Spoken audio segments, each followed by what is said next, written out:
ঈসা আলাইহিস সালাম, জি জি, তো উনি তো 900 বছর বয়স পেয়েছিলেন, আর ওনার 900 বছরের ভিতরে মাত্র 40টা মানুষ ইসলাম গ্রহণ করেছিলেন, মাত্র 40টা।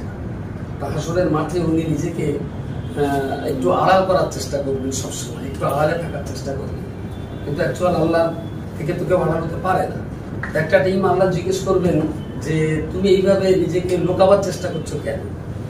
ঈসা নবী খুব হতাশ হয়ে বলবেন যে এমনও নবী পৃথিবীতে ছিলেন যারা 70-80 বছর 100 বছর বয়সে, যাদের লক্ষ লক্ষ উম্মত ছিল, তাদের হাতে লক্ষ লক্ষ মানুষ কলমা পড়েছিল, কিন্তু আমি 900 বছর বয়স পেয়েছিলাম, আমার হাতে মাত্র 40টা মানুষ কলমা পড়েছিলেন। আমি খুব লজ্জিত, আমি খুব অপমানিত, এই জন্য জনসমক্ষ থেকে আমি একটু নিজেকে আড়াল করার চেষ্টা করছি।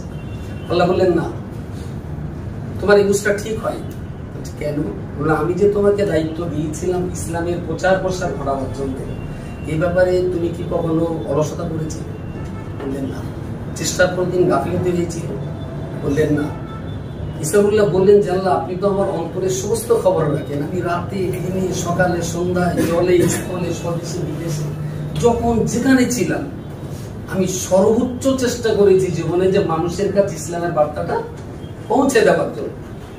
আল্লাহ বললেন তাই যদি হয়ে থাকে, তাহলে 60 বছর 70 বছর বয়সে যে নবীর লক্ষ লক্ষ উম্মত, আর 900 বছর বয়স পেয়েও তোমার মাত্র 40টা উম্মত, আগের নবীটার মর্যাদা আমার কাছে যতটা, তোমার মর্যাদাটাও আমার কাছে ততটাই।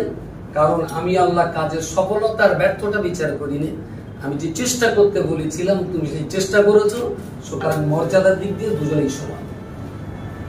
আমি বলছি কি স্যার কথা বারবার বলেছেন, চেষ্টা করতে থাকুন।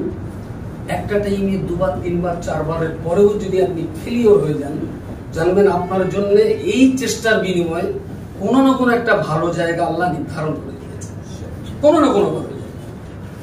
2 নম্বর আমার ভাই বললেন, ওই দেয়ালের ধারে যে 9 ঘন্টা ঘুমিয়েছেন যারা, তাদের কাছ থেকে উনি এটা দিচ্ছেন। আপনার জন্য একটা ছোট্ট উপহার।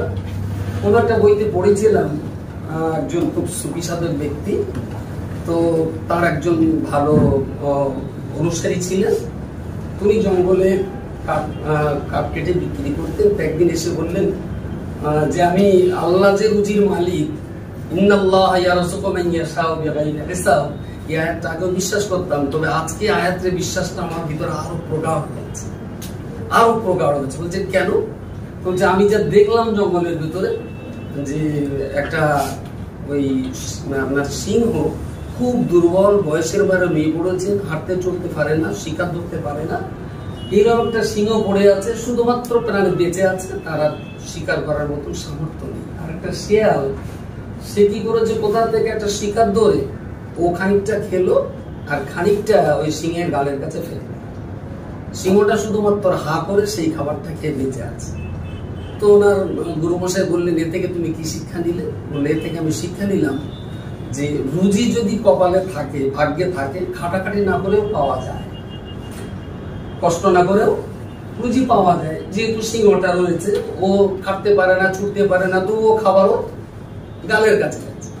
তো গুরুমশাই ওনাকে বললেন, হচ্ছে তুমি তো জঙ্গলে 2টো চরিত্র দেখছো, একটা শিয়ালের চরিত্র আর একটা সিংহের চরিত্র, সুস্থ শিয়াল আর দুর্বল সিংহ। তো তুমি সিংহের চরিত্রটা না নিয়ে তুমি শিয়ালের চরিত্রটা নিলে না কেন? যে আমি সুস্থ আছি, সবল আছি, যতদিন সবল থাকবো আমি নিজে উপার্জন করব, খাবো, যারা দুর্বল আছে তাদেরকে খাওয়াবো। তো আপনার কাছে আমার বলার যে সিংহ আপনার জীবনে আছে, শিয়ালও আপনার জীবনে আছে, কিন্তু সবল থাকা অবস্থাতেও আপনি দুর্বলটাকে নিচ্ছেন কেন? আপনি তো এখন সবল। সুতরাং এটা যখন আপনি বলছেন, এটাও তো আছে পৃথিবীতে অনেক যারা 6 ঘন্টার জায়গায় 3 ঘন্টা ঘুমিয়েছে, তবে তাদের জীবনে সফলতা এসেছে। সুতরাং মান জাদ্দা ফাওয়াজাদা, যারা চেষ্টা করে তারা পারে। এবং এটাই মনে রাখুন যে হাসরের মাঠে সফলতা আর বিফলতা, কে জিতে গেছে আর কে হেরে গেছে, এর উপরই বিচার হবে না। বিচার হবে কে কত চেষ্টা মেহনত করে গেছে। এবং পৃথিবীর সব মানুষের বিচার সমান হবে না।